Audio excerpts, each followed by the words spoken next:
le monsieur à barbe dans la partie gauche de l'hémicycle. Droite, enfin, à l'Assemblée, ça serait la droite, ici, c'est la gauche.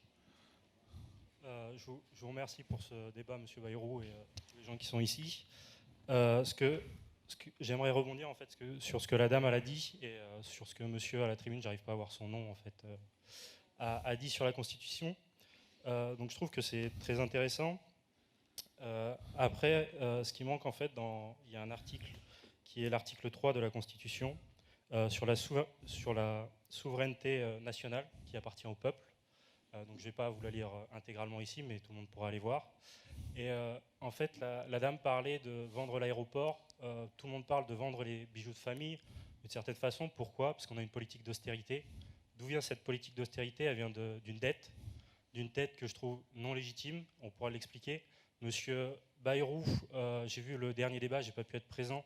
Une personne a parlé de ça, j'ai peut-être mal compris ce que la personne disait, mais ça avait l'air intéressant sur la dette.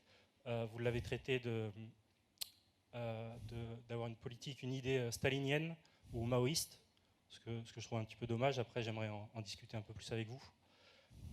Donc sur toutes ces questions, en fait, c'est plutôt revenir sur la souveraineté. On a une dette qui est importante. Aujourd'hui, on paye ce qu'on appelle l'effort de dette.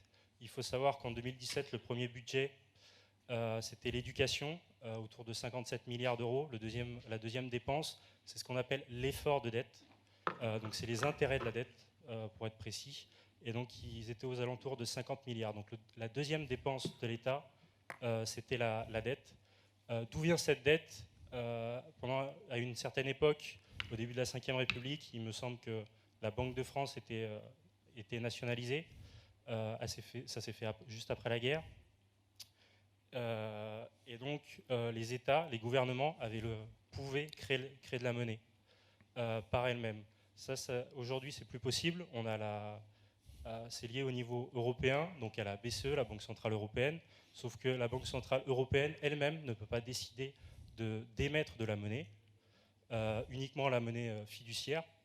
Mais du coup, elle est obligée de l'emprunter auprès de banques privées et à des taux d'intérêt. Et cet argent, donc en latin, si je ne me trompe pas, on appelle ça il nino, qui sort de nulle part d'une certaine façon, en fait, qui peut servir à l'économie réelle ou à la spéculation comme aujourd'hui. Et donc j'aimerais poser cette question. Je m'excuse, je ne suis pas forcément très clair ce soir, parce que c'est pas évident de parler. Je suis jeune, j'ai 22 ans. Et voilà, j'aimerais recentrer le débat là-dessus, parce que quelles que soient les discussions ou les courants politiques qu'on peut avoir, si on ne règle pas cette problématique, toute discussion sera vaine ici. Je ne vais pas vous répondre. Il y a beaucoup d'éléments qui mériteraient des précisions et même des démentis. Moi, je vous pose une seule question. Si vous avez un voisin à qui vous avez prêté 2000 € et que le voisin vient vous voir en disant « Écoute, tes 2000 €, je ne te les rendrai pas. Est-ce que tu peux m'en prêter 2000 autres ?» Quelle va être votre réponse ?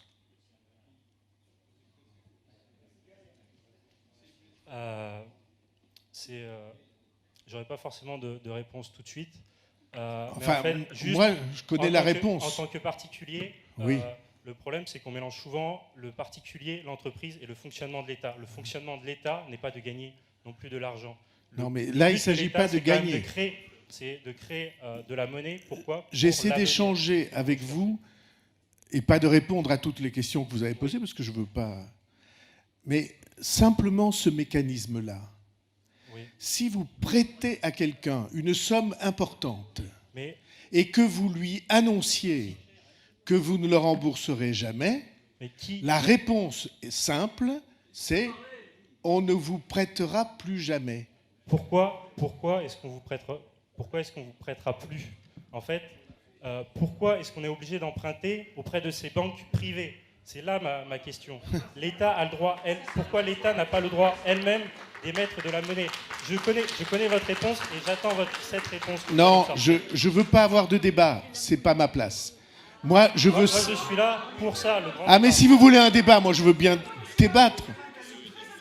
Eh bien, je vais répondre. Alors, puisque vous m'incitez à répondre, moi, c'est vous qui me le demandez. Enfin, moi, je demande juste la réponse à la dernière chose que j'ai dit. Ça prendra 1 minute à peine. C'est extrêmement simple. On a utilisé ce mécanisme pendant des années après la guerre. À quoi est-on arrivé? À 15% d'inflation par an. Parce que si vous créez de la monnaie sans qu'il y ait de richesse en face, de richesse matérielle en face, qu'est-ce qui se passe? Le prix des choses augmente, l'inflation. Et le pays s'est retrouvé, alors tous ceux qui avaient investi se sont retrouvés ruinés. C'est comme ça. C'est pour ça que sous Pompidou, je vous assure que je n'avais pas d'opinion politique précise sur le sujet à cette époque, sous Pompidou, on a dit on ne peut pas continuer à créer de la monnaie comme ça. Aucun des pays du monde n'est dans ce mécanisme-là, parce que, non, aux États-Unis, par exemple, la banque centrale est indépendante. Ce n'est pas le gouvernement qui crée. Au Japon, la banque est indépendante. La banque centrale américaine, en tout cas aujourd'hui, pareil, ne peut pas créer elle-même sa monnaie. Elle est obligée de l'emprunter auprès de banques. Non. Rothschild. C'est pas comme ça que ça se passe. Mais on aura une discussion. On aura une discussion. La banque centrale, les banques centrales créent de la monnaie dans le cadre du mandat, comme on dit, c'est-à-dire de l'obligation qui lui est faite par les États quand elle a été créée, qui est de ne pas faire d'inflation de plus de 2% par an. Mais qui l'a décidé, ça? Est-ce qu'il faudrait absolument cette inflation? Cette inflation. Ce qui a décidé ça, c'est la succession des lois qui ont été votées par tous les gouvernements d'un bord, de l'autre et du troisième depuis 50 ans. Et qui... Le problème, il est là, c'est qu'on a eu, quand il y a eu ces décisions, quand le système de Bretton Woods s'est effondré, il aurait fallu interdire les déficits budgétaires en même temps. Oui. Le problème, c'est qu'on ne l'a pas fait. Mais... Oui. On est en mi-déficit depuis cette date-là. On est bien d'accord. Depuis 73. Oui. Donc, en fait, quand on a pris cette décision... C'est le gouvernement de M. Pompidou. Quand on a pris cette décision, qui à la limite était peut-être pas mauvaise à la base, il aurait fallu que les politiques comprennent qu'à partir de cette date-là, on n'avait plus le droit de faire de déficit budgétaire. C'est ça le problème. C'est ça le problème. Donc il y a eu une erreur des politiques.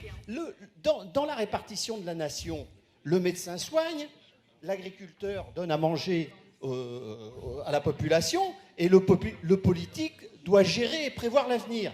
Notre problème, c'est qu'il y a une carence là-dessus. Mais oui, et la raison pour laquelle nous sommes obligés d'emprunter actuellement à 0%, oui. Comme si c'était nous qui créions la monnaie. Parce que vous dites, la monnaie, elle est créée par la Banque centrale, elle est créée par les banques essentiellement, à qui on donne l'autorisation de vous faire un prêt.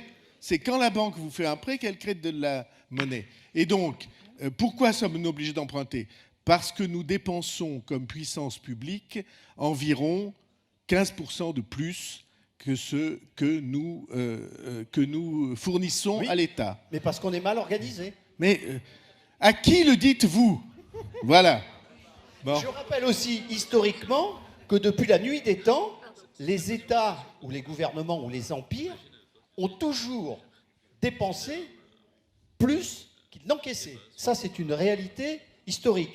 Et pour prendre notre ami Henri IV, quand Sully a remis les finances en ordre, il n'a pas du tout remis les finances en ordre, il a mis un grand coup de trait sur la dette. Pas du tout. Ah si.